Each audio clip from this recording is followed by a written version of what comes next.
রবের পরিচয় কি রব দিবে নাকি কোনো মানুষ? রব দিবে। আর তিনি ওনার পরিচয় দিয়েছে কোরআনুল কারীমে। তুমি যেটা পড়ে দেখোনি, যা তুমি ধারোনি, যা তোমার মাদ্রাসাগুলোতে পড়ানো হয় কিন্তু অর্থ সহকারে নয়, যা তুমি অনগরল বলতে থাকো নিজেই বোঝো না, তুমি নিজেই কোরআনের আয়াত পড়ে কোরআনের আয়াতের বিরুদ্ধে ফতোয়া দাও। আমি বলছি না আমি সব সঠিক বলছি, তবে আমি এটা তো ঠিক বলছি যে তুমি কোরআন পড়তে জানো না। তুমি রব কিভাবে চিনবে? তোমার মানুষ 60 বছরের জীবনকে প্রাধান্য দিয়ে নষ্ট করছো অনন্ত জীবন। লা ইয়ামুতুনা ফিহা ওয়ালা ইয়াহইয়া।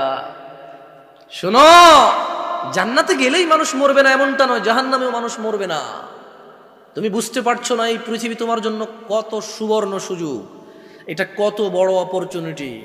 তোমাকে যেটা বলছিলাম, সতর্ক হও বেতিবার মানুষ। রব বলছে লা তুলহিকুম আমওয়ালুকুম ওয়ালা আওলাদুকুম আন যিকরিল্লাহ। মানুষ তোমরা যারা ঈমান এনেছো, যারা রবকে সাক্ষ্য দিয়েছো, তোমাদের রব তোমাদেরকে সতর্ক করছে, লা তুলহিকুম আমওয়ালুকুম ওয়ালা আওলাদুকুম আন যিকরিল্লাহ। তোমরা তোমাদের ছেলে সন্তান সন্ততি ধন সম্পদের মোহে পড়ে রবের স্মরণকে ভুলে যেও না। আচ্ছা, রব তোমাকে নিষেধ করেছে সন্তান সন্ততি আর অর্থ সম্পদের মোহে পড়ে, লোভে পড়ে, লালসায় পড়ে রবকে না ভুলতে। ধরে নাও তুমি রবকে ভুলে গেলে।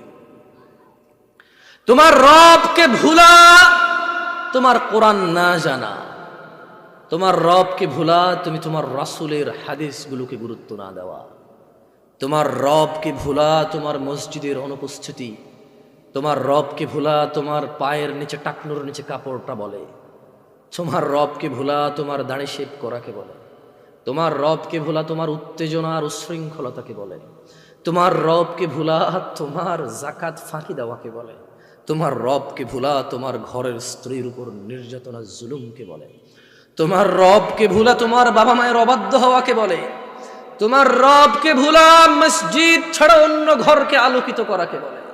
মোমবাতি আগরবাতি কত বাতি দিয়ে তুমি কত ঘর সাজাও, আল্লাহর ঘর মসজিদ ফজরে এভাবেই খালি পড়ে থাকে। তুমি মনে করেছো আল্লাহর ঘর সাপ্তাহিক একটা অনুষ্ঠান আর বাৎসরিক একটা মাহফিল, যেদিন কানায় কানায় মাগরিবে ভরে যাবে। শুক্রবার যেদিন নামাজ শেষ হওয়ার 15 মিনিট পূর্বে মানুষ টয়লেটের সামনে গিয়ে সালাত আদায় করবে। তোমার রবকে ভুলা এটাই প্রমাণ করবে তোমার মানুষ। দেখো, আমার কথা তোমার কেমন লাগে তা তো জানি না, তবে শোনো, সেটাই বলবো যা আমার মনে হয় তোমার কাজে আসবে যদি তুমি নিজে গ্রহণ করো।